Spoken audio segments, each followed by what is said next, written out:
speaker, Tez. Tez is an entrepreneur, has multiple hats, a man of himself, but I love to just have him talk a little bit about his history. Welcome, everyone, Tez. Hey there, everybody. As Demir stated, my name is Tesfahun Hailu. Full name Tesfahun Hailu. Friends call me Tez. But yeah, my background pretty much in a professional sense is I am a creative Firestarter based in the Twin Cities here in Minnesota. And I do a multitude of different creative crafts, whether it ranges from music, photography, film, digital design, and I'm also a director at EIDS Cleaning and Consulting. Now, just to give you a little bit more about the topic that I'd like to be discussing today here is pretty much how to tell your story.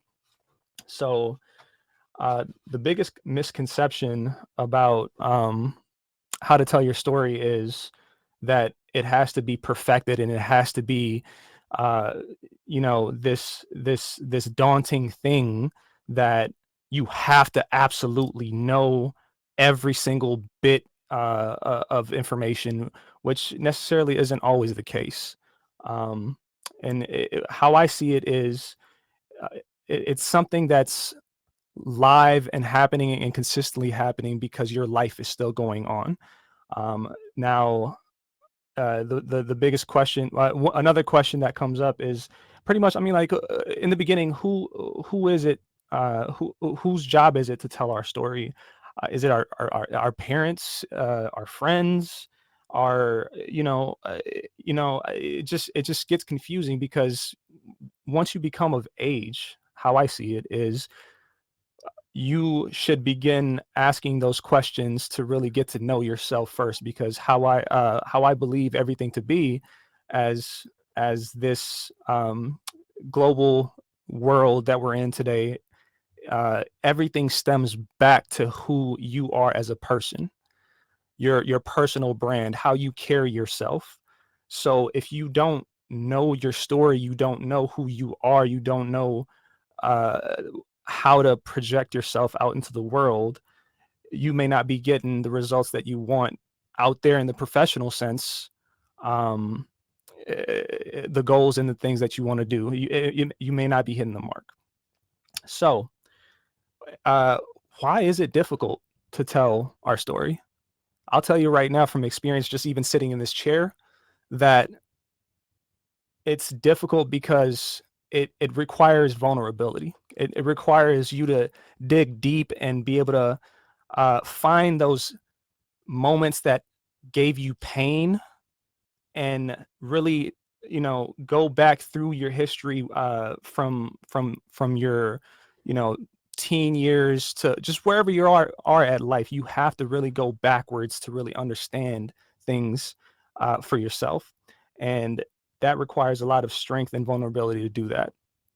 So for everybody that has done that and is on the work in progress to do that, I commend you guys for it, because it is very tough to do it.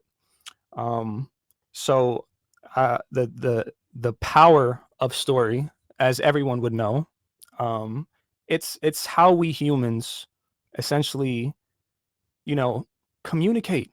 At the end of the day, there's different forms of story. It's done through music, different tunes and melodies. It's done through, photos tell 1,000 words. I know you guys all have heard that saying before. It can be done through film, whether it's, based off of a true story or just, something that was just created. It still tells something and gives some kind of result of a story, and it pulls emotionally.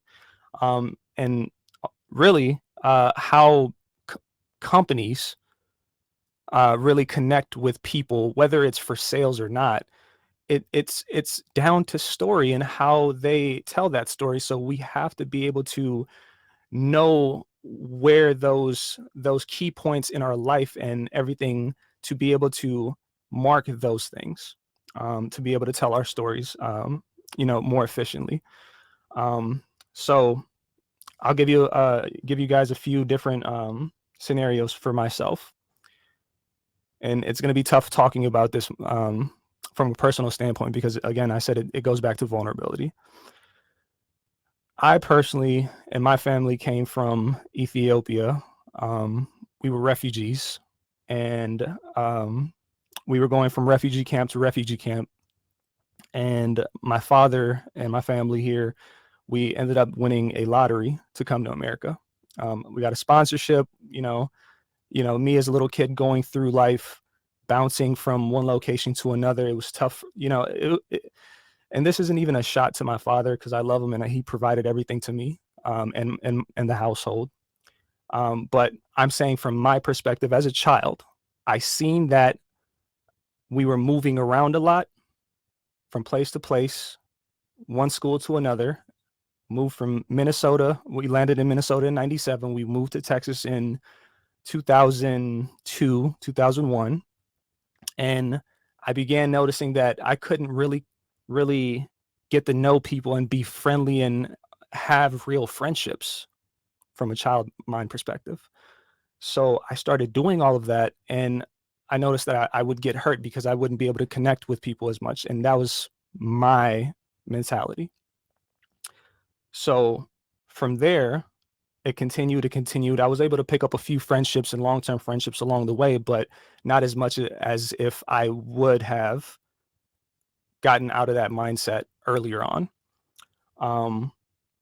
So from there, instantly, when we actually first arrived to Minnesota, I noticed that music and music videos was something that I was drawn to. I didn't know what it was at the time, but as I began digging deeper, going through high school, going through my creative process and just failing over and over. And I'll tell you what, with success,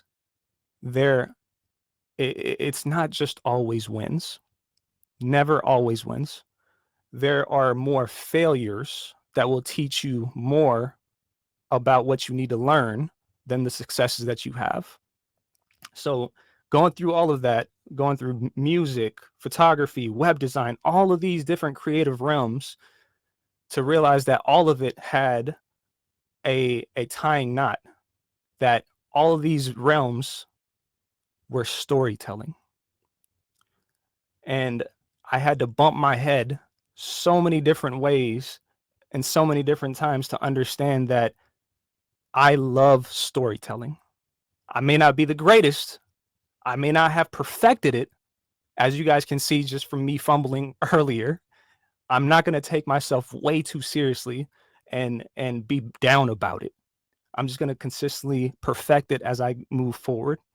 So with all those failures, I was able to just learn from them and grow and meet people like Denarius. And shout out to Accelerated Global Connections for giving us this platform and myself this platform to be able to tell my story.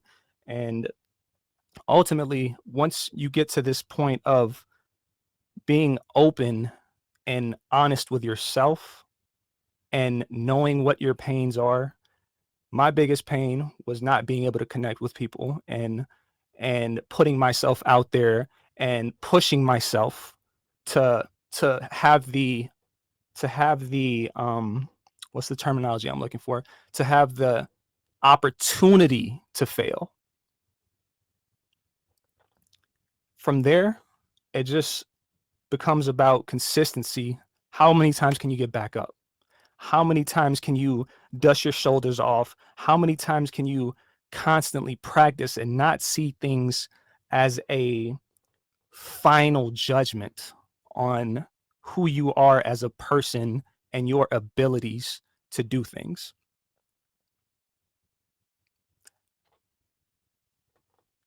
I mean, it's really tough. I find myself having these conversations in my own head about how I should go about things, what's the most honest way of doing things. But ultimately, once you're at peace with yourself and You know how to handle tough conversations. You know how to handle those failures in those moments, taking a step back. There's nothing wrong with taking a step back and regathering yourself. Even after this talk, I'm going to go back and review it. I'm going to find different ways to tune things up about my story. And ultimately, it's just being able to put yourself there and in ways that you may not have previously. So just to give you guys a little bit more insight on what I do professionally, I love film, and that's what I've been focusing on for the most part, latter of 3 years, I would say, 3 to 4 years. And I've noticed that film for me has been an encompass. It encompasses pretty much all of those other creative realms, and I'm able to be more creative in telling stories in different ways by using sound, by using photo, by using digital design and animation in there, and meeting a lot of different creatives along the way, and wanting to have control, so much so that you cripple yourself and your own growth. That's what I've in the past, I'm not going to lie, I've done that to myself 100%. But after a while, I took a step back and I realized in order for me to grow, I have to let go. I have to let go and let people and give people the opportunity to do things and see where it goes and work with them. And from there, I was able to collaborate with other creatives, get different projects and bring on other creatives, and just figure it out as it's going. And the beautiful part about it is, if it fails, the biggest thing you learn is from failure. There's projects where I didn't have the right creative vision and I took things the wrong way, and I learned from it. Now going forward, there's different things I can do where I lay out everything, understand expectations, and I speak those expectations right back over to the team, and it makes you a better leader. Now, leading versus managing, it's completely different things. Leading is becoming support to somebody. Managing, it's like you're managing people. You're managing their time, you're managing their life, and you have to flip the script to where you're leading and you're supporting people. Because I don't view the people that work for me, whether it's creative or for the cleaning service, as them working for me. I see it as me working for them. How can I help to bring things and make things easier for you to where you have the tools to do your job correctly. Now, lastly, I just want to say thank you to everybody that's listening out there. I know this probably wasn't the most crisp or clear thought process, but this is just me throwing it out in the air, showing you how messy things can get with telling your story. But ultimately, it always comes, everything that you always do in life, it comes back down to who you are as a person and how you handle those pains and those growing points in your life. And I'll also say that there's nothing wrong with seeking professional help to make sure you have that. And you will be better and stronger going forward with anything that you do in life. So, as I always like to say, thank you very much for your time. And until next time, my friends out there, always remember to capture the moment.